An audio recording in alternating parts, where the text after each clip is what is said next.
sommet Africité, c'est la plus grande manifestation organisée sur la décentralisation et la gouvernance locale en Afrique. Le sommet Africité est organisé sur 5 jours. Et le prochain sommet se tient à Marrakech du 20 au 24 novembre prochain, sous le haut patronage de Sa Majesté le Roi.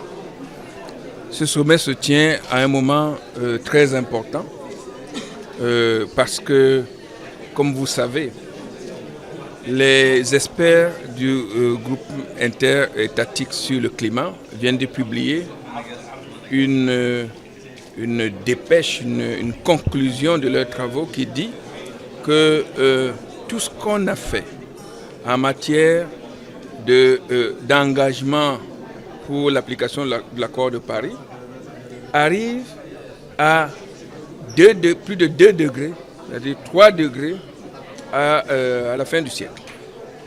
Et on sait qu'au-delà de 2 degrés de réchauffement de la Terre, personne ne sait plus ce qui va se passer. C'est pour cela qu'une alerte a été donnée et on a demandé aux collectivités territoriales de prêter main forte à leurs États pour baisser le niveau du réchauffement climatique à 1,5 degré à la fin du siècle.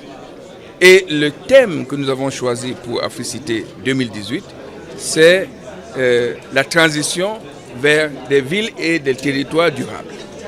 Parce que cet enjeu est extrêmement important. Et vous savez que le Maroc a été champion climat, continue à porter cette cause et apporte beaucoup de soutien à toutes les initiatives concernant le climat. Ça, c'est un premier point.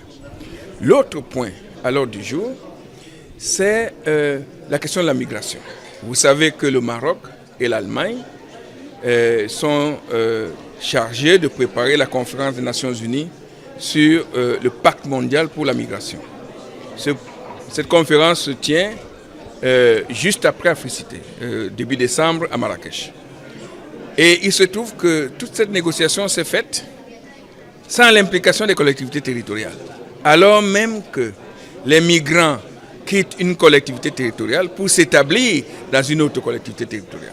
C'est pour cela que nous avons pensé important d'avoir une journée migration lors d'Africité pour que le point de vue des collectivités territoriales soit porté à la connaissance de la conférence et que ce point de vue influence quelque peu la manière dont on aborde la question de la migration, parce qu'actuellement la migration est trop souvent abordée sous l'angle de la sécurité et pas assez sous l'angle du développement. Et nous pensons que la migration, d'abord, est un droit.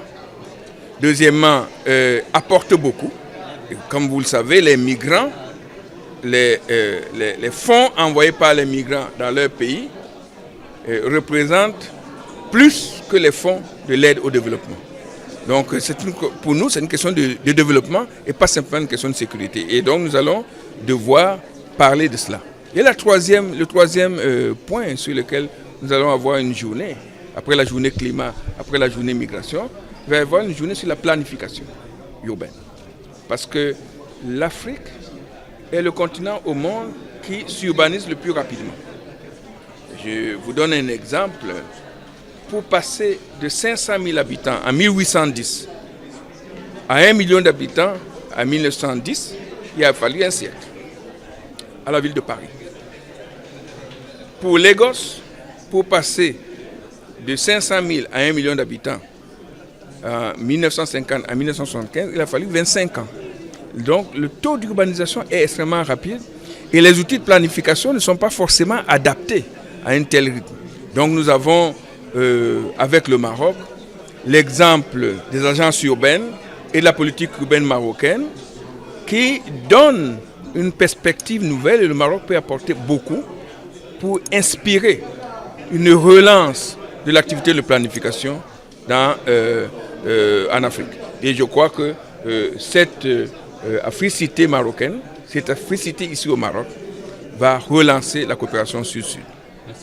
Merci.